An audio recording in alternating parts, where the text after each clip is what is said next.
사람은 누구나 다 높아지고 싶어 합니다.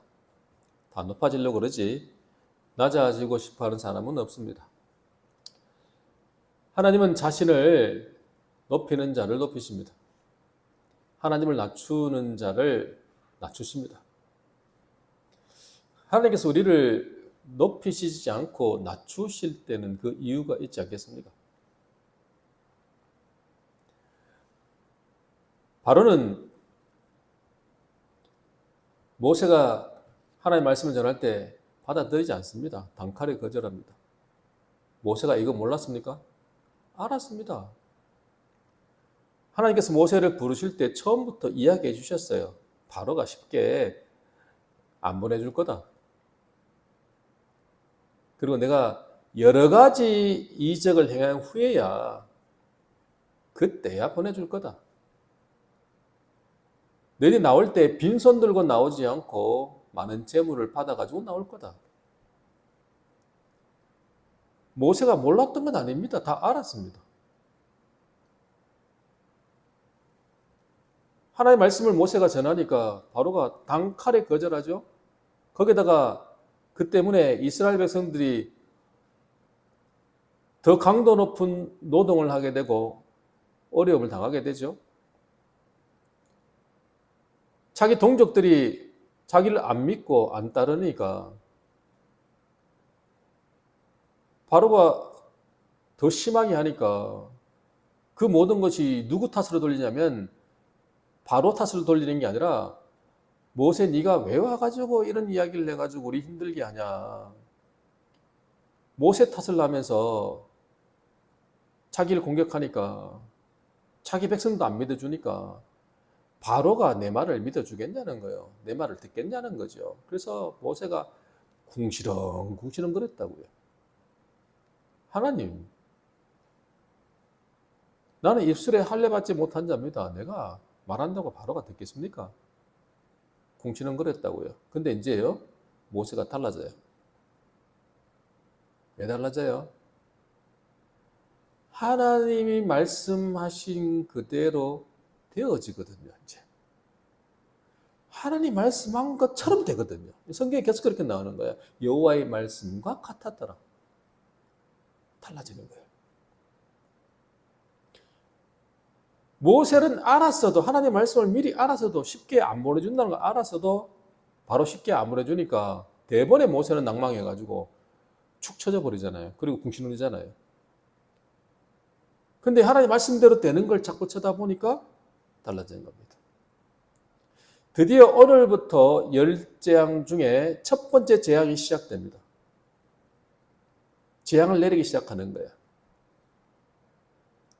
그 재앙이 뭐냐 그러니까 바로 피재앙입니다.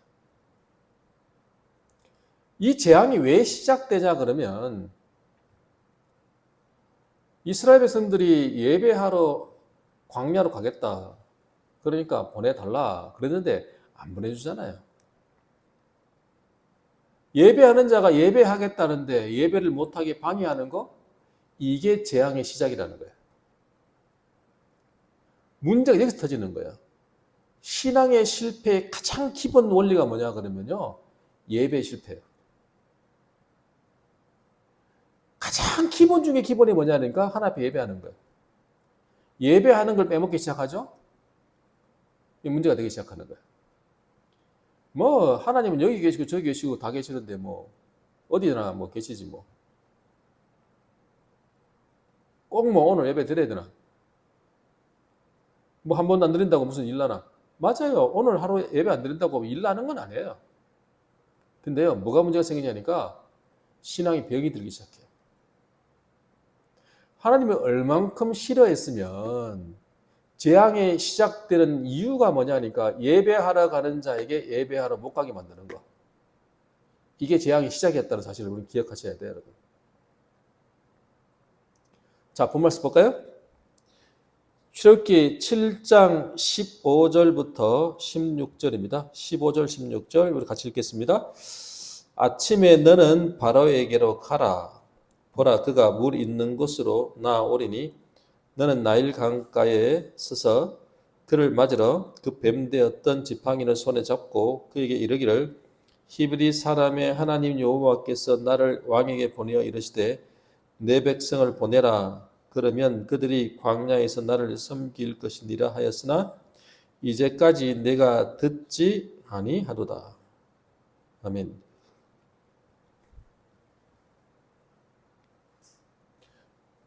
하나님께서 모세에게 뭐라고 말씀하시냐니까 너 아침에 나가봐라.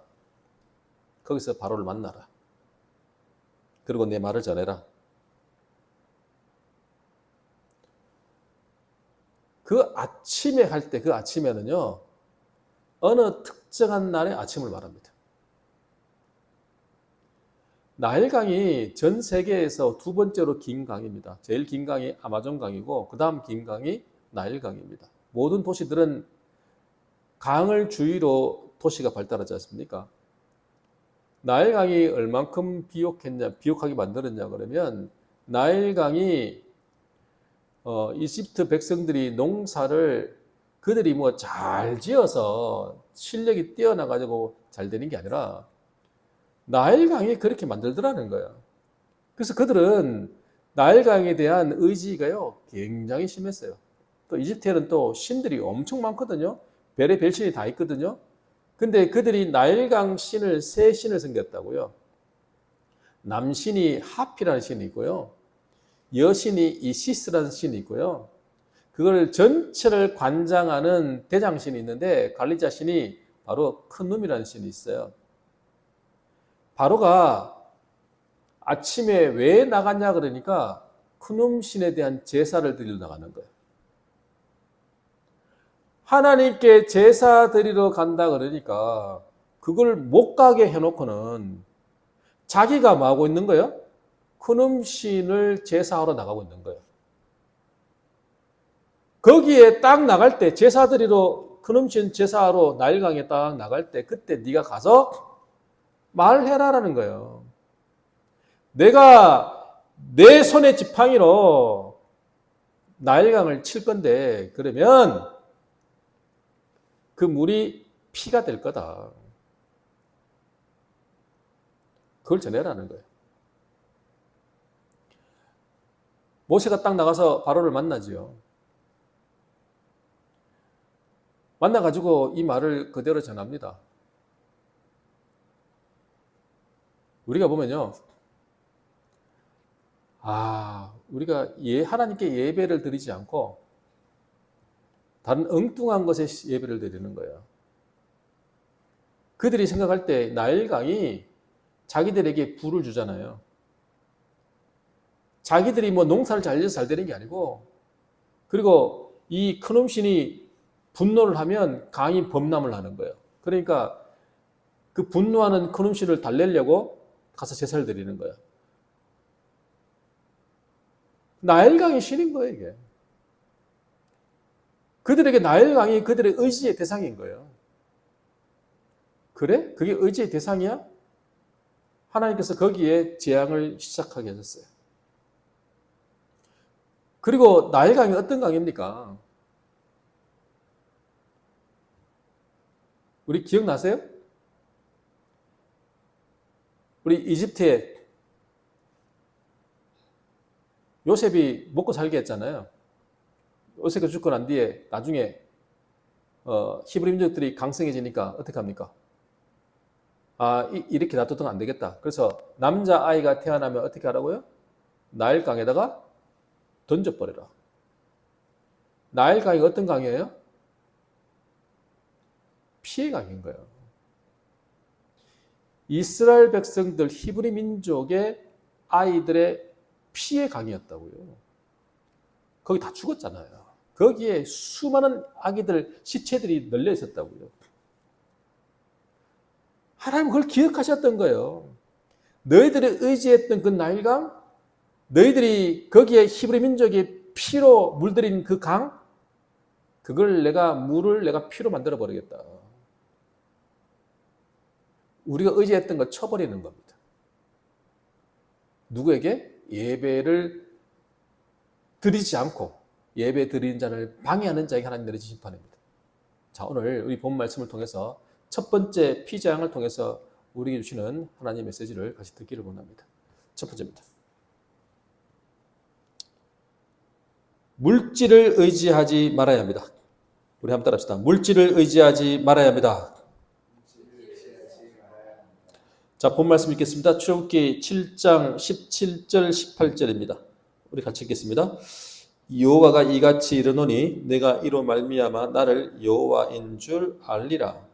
볼지어다 내가 내 손에 지팡이로 나일강을 치면 그것이 피로 변하고 나일강의 고기가 죽고 그 물에서는 악취가 나리니 애굽 사람들이 그 강물 마시기를 싫어하리라 하라. 아멘. 하나님이 능력이 없어서 죽은 자를 살리지 못하시는 게 아닙니다. 능력이 없어서 병에 걸린 사람을 치료하지 않는 게 아닙니다. 하나님이 능력이 없어서 망해가는 회사를 살리지 못하시는 게 아닙니다. 능력이 없는 게 아닙니다. 하나님을 대적하고 하나님께 원망하고 불평하는 사람에게 하나님이 내버려 둡니다. 이렇게 해도 저렇게 해도 가만히 계시니까 하나님은 능력이 없구나. 하나님은 살아계시지 않구나. 이런 오해를 하면 안 됩니다. 오늘 당장 내가 하나님 앞에 잘못된 행동을 했어요. 그러면 오늘 저녁에 아니면 내일 아침에 하나님께서 뭔가를 막 엄청난 초자연적인 역사를 통해 가지고 나에게 징계를 내리시거나 심판하시면 내가 벌떡 일어나겠는데 그냥 내버려 두시고 그냥 가만히 계신다 이 말이야. 그러니까 하나님이 안 살아계신 거 아닌가. 뭐 괜찮은가 보다. 뭐 오늘도 하고 내일도 죄를 지르고 또 그 다음도 죄 짓고 뭐 그렇게 사는 거예요. 뭐 한번 뭐 내가 하나님 앞에 떠나 있는 거에 뭐 큰 일이 안 생기니까 두 번, 세 번 하다 보니까 어느새 1년, 2년, 3년, 4년 그러다가 10년, 20년 교회를 떠나고 하나님을 떠나가지고 사는 사람이 얼마나 많습니까? 수십 년을 하나님 떠나버려요.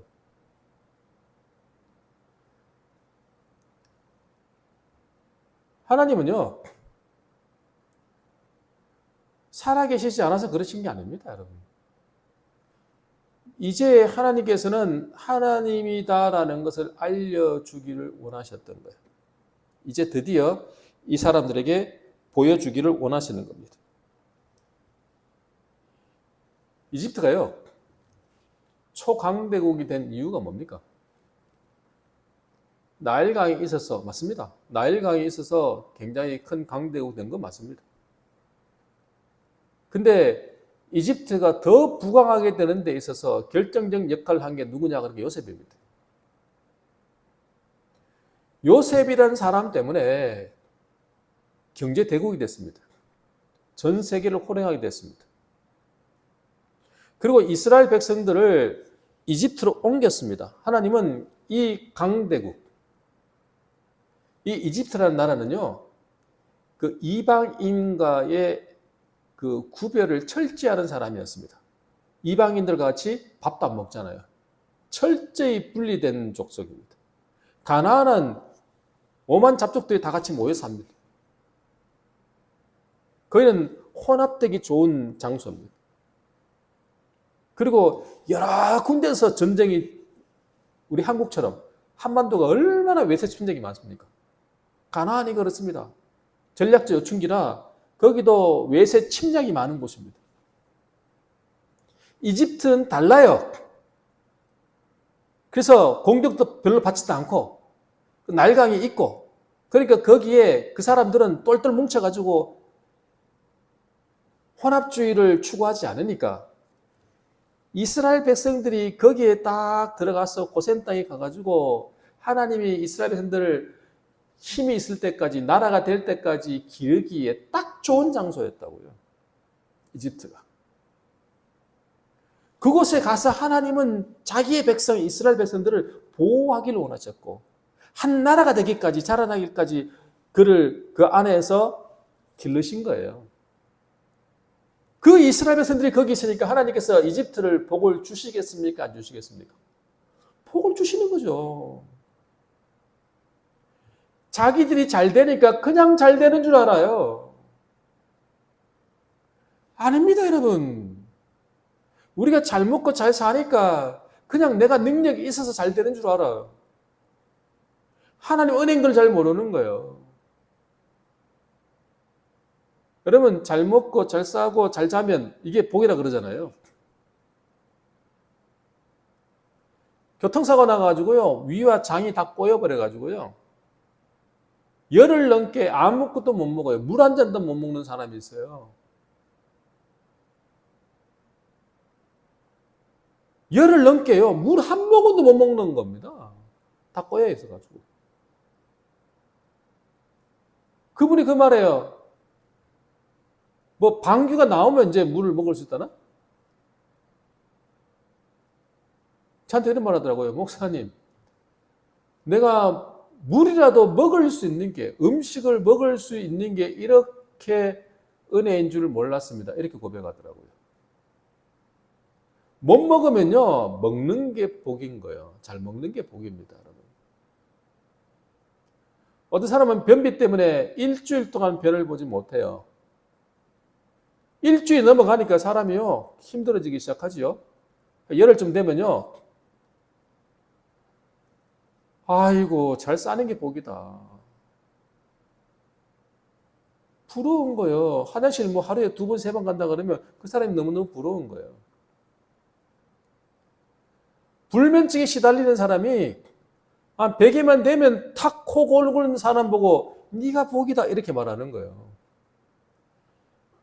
잘 먹고 잘 배출하고 잘 잘 때는 이게 복인지 모르다가 이게 어려움이 생기면 그때부터 아, 이게 진짜 복이구나 하는 걸 알게 되는 겁니다, 여러분.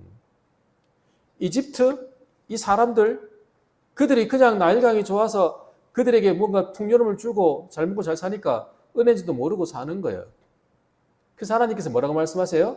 내가 여호와인 줄을 알게 하겠다라는 거예요.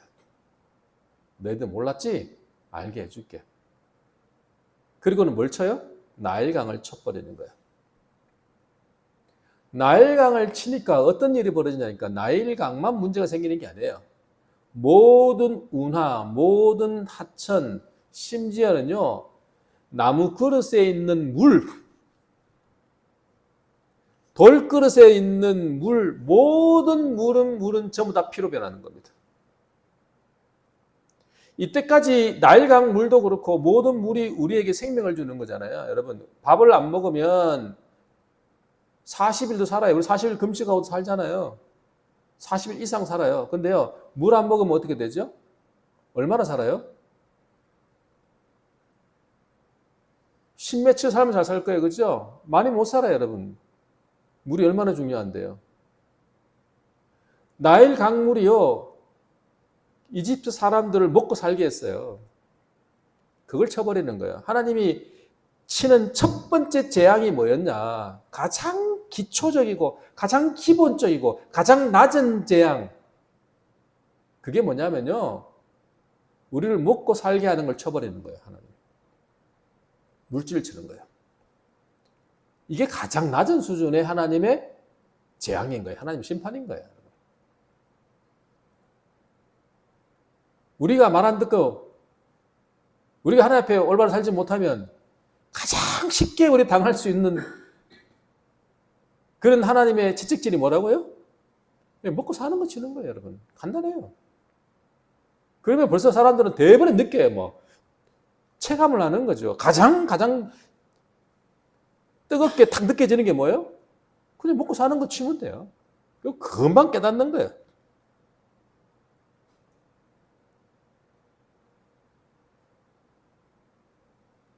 자, 하나님이 분명히 이렇게 말씀하십니다. 내 손으로, 내 손의 지팡이로 친다 그랬어요. 하나님이 내 손으로 치겠다 그랬거든요. 자, 그럼 한번 생각해 보십시다. 출애굽기 7장 19절입니다. 7장 19절 말씀 같이 읽을게요. 여호와께서 또 모세에게 이르시되 아론에게 명령하기를 내 지팡이를 잡고 내 팔을 애굽의 물들과 강들과 운하와 못과 모든 호수 위에 내밀라 하라. 그것들이 피가 되리니 애굽 온 땅과 나무 그릇과 돌 그릇 안에 모두 피가 있으리라. 아멘. 아까는 분명히 뭐라고 그러시냐니까 하나님께서 내 지팡이, 내 손의 지팡이로 치겠다 그랬거든요. 근데 실제로는 누가 쳐요? 아론의 지팡이로 칩니다.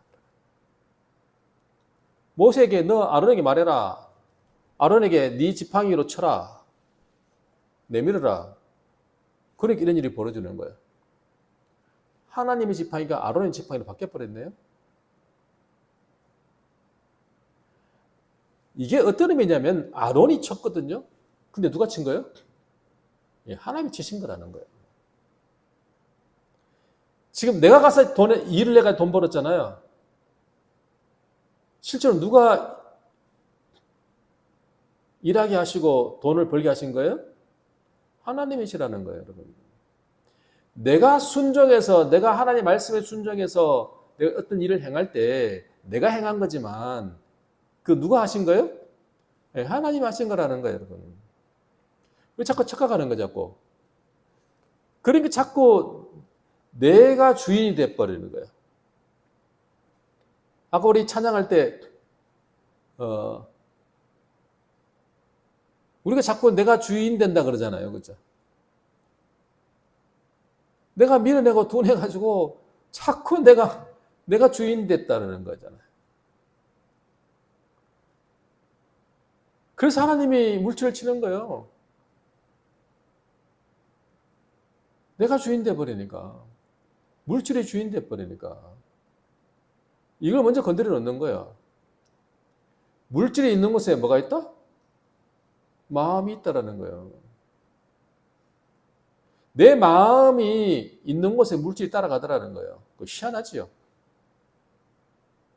하나님은 너무너무 잘하시는 거예요, 우리를. 너무너무 잘하시니까 우리를 테스트하시는 거예요. 물질이 너무 없잖아요? 시험에 들지요. 물질이 너무 많아도 시험에 듭니다.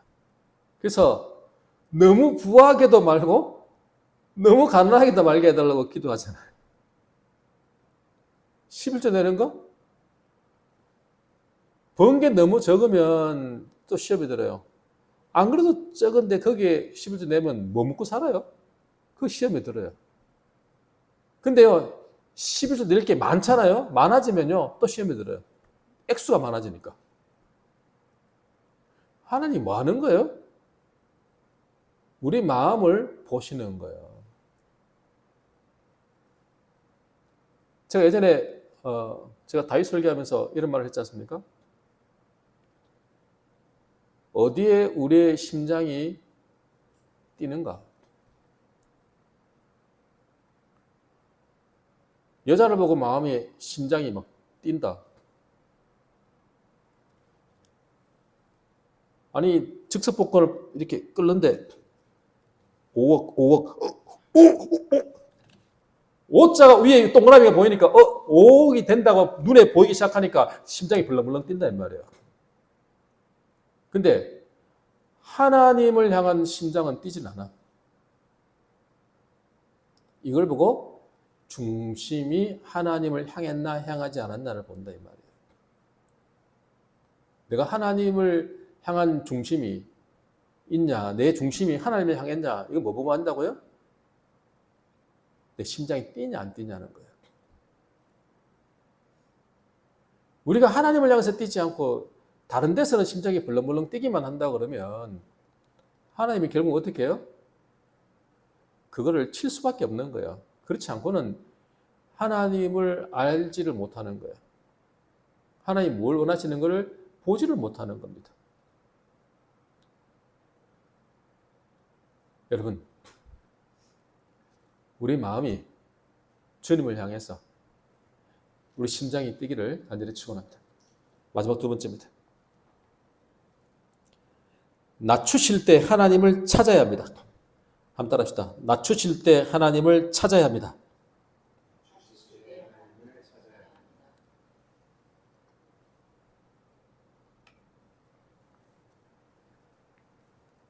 모든 물이 다 피로 변해버렸습니다. 근데 그게 오늘 하루만 변한 게 아닙니다. 이게 일주일이 지납니다. 물이 피로 변해가지고 일주일이 지나면 사람 못 삽니다, 여러분. 근데 하나님은 일주일만 그렇게 했습니다. 왜 그렇게 했을까요? 더 오래 하면 다 죽으니까. 한 일주일 정도 그렇게 한 거야. 사람이 견딜 수 있는 한계에 다다를 때까지 그렇게 하신 거예요. 자, 본 말씀 볼까요?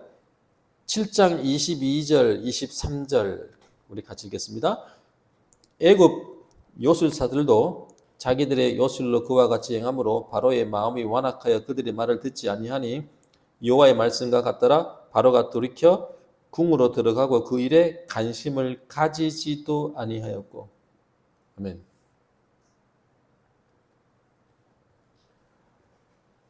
바로가 요술사를 불렀습니다. 요술사들도 똑같이 물을 피로 만듭니다. 물을 피로 만들어요. 그거를 보고는 바로가 어떻게 해요? 마음이 더 완악해져 가지고 그냥 바로의 궁으로 들어가고 관심도 안 가졌다 그래요. 이게 사람입니다. 흉내 내거든요. 자, 생각해 보세요. 자, 물이 피로 변해버렸어요. 밥그릇에 있는 물도 다 피로 변해버렸어요. 물이 없어요. 그러면 요술사들이 와가지고 뭐 해야 돼요? 뭘 해야 됩니까? 피가 된, 물이 피가 된 것을 다시 뭘로 만들어야 돼요? 물로 만들어야지. 그러면 우와 하고 그럼 살 수 있잖아요. 모든 이집트 백성은 다 살 겁니다. 근데 요술사들이 한 건 뭐예요? 안 그래도 없는 물을 그걸 어떻게 해요? 피로 바꿔 흉내 내는 거죠. 그 정도는 할 수 있어요. 눈속임 트릭.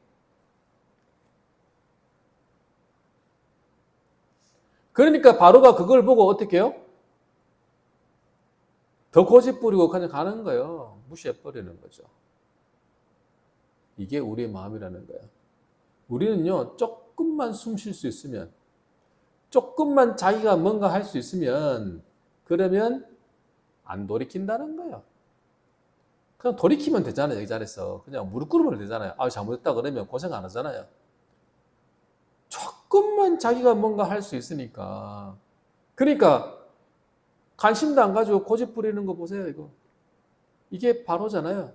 자, 그리고, 그럼 이집트 백성들은 어떻게 하는가? 나일강이 물로 변해버리고, 물이 피로 변해버리고, 온 개천에 다 물이 피로 보내니까, 이집트 백성들이 한 게 뭐냐면요. 강가를 가가지고 땅을 파기 시작합니다. 강에 다 피니까 혹시나 땅을 파면 물이 나올까봐 땅에서 땅을 파고 다니는 거예요. 전국 각지를 전체를. 나일 강가를 파고 안 되면 딴 데 가서 파고 막 이렇게 파기 시작하는 거예요. 생고생하는 겁니다. 이들이 지금 이런 일이 터졌을 때 해야 될 일이 뭡니까? 뭐 해야 물을 얻을 수 있습니까? 이 일이 왜 터졌는데요? 무엇 때문에 터졌습니까? 우리가요, 문제가 딱 생기잖아요. 하나님 우리 낮추시잖아요. 그러면 우리가 뭘 해야 돼요? 왜 이런 일이 벌어졌는가를 생각해야 되는 거 아니에요? 이렇게 하게 하신 하나님을 찾아야 되는 거 아닙니까? 하나님 앞에 무릎 꿇어야 되는 거 아닙니까? 회개해야 되는 거 아닙니까? 잘못했습니다. 그러면 되잖아요. 하나님 잘못했습니다. 왜 이런 일이 벌어졌습니까? 원인을 찾아야 되잖아요. 근데 뭐 하고 있어요? 땅 파고 있어요, 나가가지고. 땅 파가지고 일주일 동안 물 한 방울 얻었습니까? 일주일 내내 물 한 방울 못 얻습니다, 여러분. 물 못 먹고요, 일주일을 버티는 거예요. 모든 이집트 백성들이요, 지금. 안 그래도 목마른데 나가서 땅을 파면 팔수록 땀을 흘리니까 목이 더 마를 거 아닙니까, 여러분? 가만히 있는 게 목이 덜 메이지 않습니까? 나가서 땅을 파니까 땀을 흘리니 더 목마르지 않습니까? 생고생하는 겁니다. 자, 이유가 뭐였죠? 하나님께서 재앙을 왜 내렸죠? 이스라엘 백성들이 광야로 들어가서 하나님께 예배를 드리려니까 보내달라 그랬는데 안 보내서 그런 거 아닙니까, 여러분? 예배하러 가겠다는 사람을 예배가러 못 가게 한 거, 그게 원인입니다. 그럼 뭐 하면 됩니까? 이스라엘 백성들 보내주면 됩니다. 예배하러 가라, 그냥. 보내주면 끝나는 겁니다, 여러분. 근데 그거 안 하고 뭐예요? 생고생 하는 거예요. 땅 파는 겁니다. 우리가 그러고 있다고, 여러분. 저와 여러분이 그러고 있다고요. 문제가 터졌으면 어떻게 하라고요? 문제의 원인을 찾아야 되지 않습니까? 내가 하나님 앞에 온전히 예배하지 못했구나. 예배가 뭔데요, 여러분? 예배가 뭐라 그랬죠? 하나님을 하나님으로 인정하는 거라고요. 하나님 앞에 나아가서 하나님을 인정하고 하나님을 높이며 하나님을 섬기는 거 아닙니까? 하나님이 살아계시고 그리고 그 살아계신 하나님께서 내 안에 생명이 되셔서 부활 생명 되셔서 내 안에 계시다는 사실을 믿는 거 아닙니까? 그래서 하나님 말씀대로 내가 순종하며 사는 거, 하나님 말씀대로 따르는 거, 이게 뭐예요? 예배하는 삶 아닙니까? 우리가 하나님께 돌이키는 삶, 그런 예배하는 삶을 살아야 되는데 예배하러 가는 사람들을 다 막아버리죠. 그 문제 생겼죠. 자, 그럼 또 생각해 봐야 돼요. 아니, 하나님께서 하나님을 예배하러 보내달라 그랬는데 안 보내주니까 이 정도의 징계를 내리고 재앙을 내리는 걸 보니 하나님께서 예배를, 이게 너무 중요하게 여기는구나. 예배를 드리는 게 너무너무 중요하구나. 이게 뭔가. 이걸 깨닫는 것이 그들이 해야 할 일이었어요. 이스라엘 백성들을 보내주는 것뿐 아니라 자기들도 나일강에 가가지고 그놈신을 예배하는 게 아니라 하나님은 그놈신을 심판해버렸잖아요. 무능력하게 만들어버렸잖아요. 그게 아니라 하나님을 예배해야 되는 거구나. 이거 깨닫게 되는 거. 이게 되면 모든 문제가 해결되는 거거든요. 근데 이건 안 하고 나가서 딴짓하는 거예요. 예배하는 게 얼마나 중요한 건가. 문제가 생기면 우리는 뭘 해야 되는가? 사람들은 보통 하나님 우리를 낮추시잖아요. 우리를 낮추시고 우리를 힘들게 하시면 보통 사람들은 뭘 하냐니까 불평과 원망을 합니다. 왜 이런 일이 생겼나?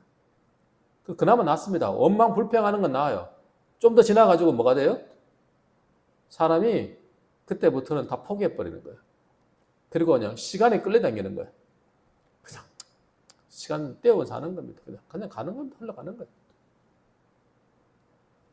이게 우리가 돼버리는 거예요. 하나님을 찾지 않고 하나님 앞에 돌이키지 않으면 이런 일이 터져버리는 거예요. 우리 시편 50편 23절에 보면 이런 말씀 있잖아요. 감사로 제사를 드린 자가 하나님을 영화롭게 한다 그랬어요.